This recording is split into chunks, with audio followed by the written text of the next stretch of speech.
अस्सलाम वालेकुम। Welcome to यानी का किचन। कैसे हैं आप सब लोग? उम्मीद है खैर वाफियत से होंगे।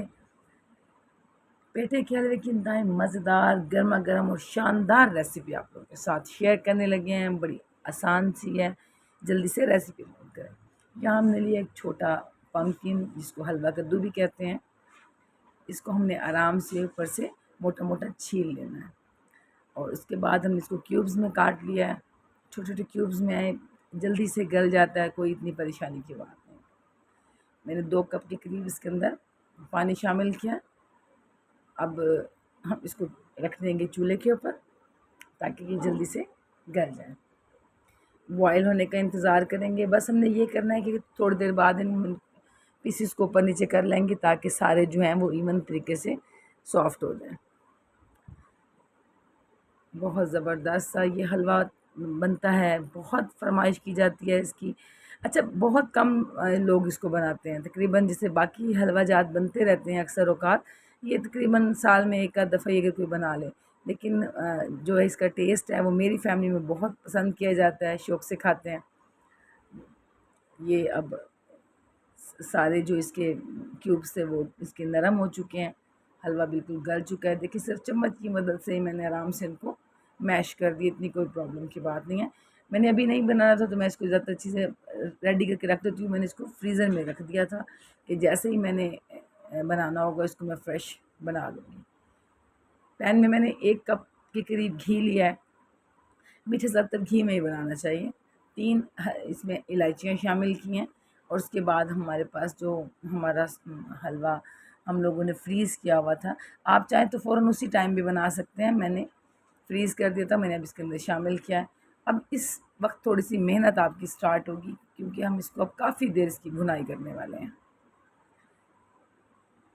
अब हम इसके अंदर शामिल करेंगे तकरीबन 1 चुटकी के करीब नमक।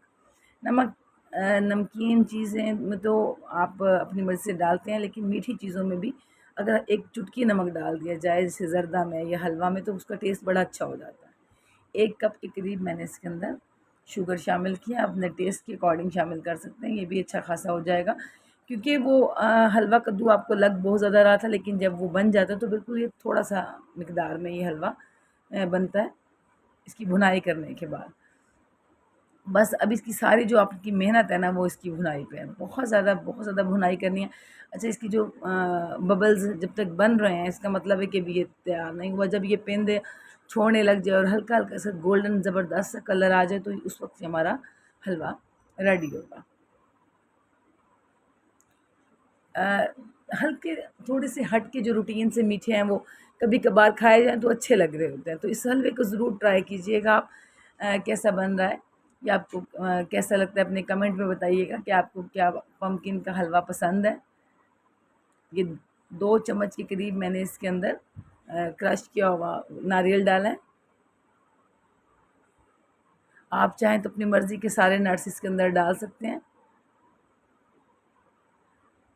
अच्छे लगते हैं। लेकिन मैं कुछ चीज़ें इसलिए आसान से बनाती हूँ ताकि अगर वो नहीं है तो लोग उसको छोड़ दें। बाज़ औक़ात होता है ना कि हम लोग बना रहे होते हैं तो वो कहते हैं कि एज़ इट इज़ होनी चाहिए। लेकिन मेरा होता है कि देखिए, आप सिर्फ़ इतने से इंग्रीडिएंट्स के साथ बनाएँगे लेकिन ये बहुत शानदार, बहुत मज़ेदार बनेगा। इसमें कोई ज़रूरी नहीं है कि हम ज़्यादा मेवे डालेंगे तो ये अच्छा बनेगा। ये देखिए कितना, ये अब इसकी क्वांटिटी कम हो चुकी है, अब इसने पैंदे को छोड़ दिया है। अब हम बर्तन में इसको आराम से कर लेंगे डिश आउट। जिस बर्तन में आपने निकाला है आप इसके ऊपर गार्निश ही करें। और ये हलवा आपको कैसा लगा इसका मुझे लाज़मी आप बताइएगा। चैनल को भी सब्सक्राइब कर दिया कीजिए। अपनी दुआओं में मुझे याद रखा कीजिए। कैसा लगा हलवा? अल्लाह हाफ़िज़।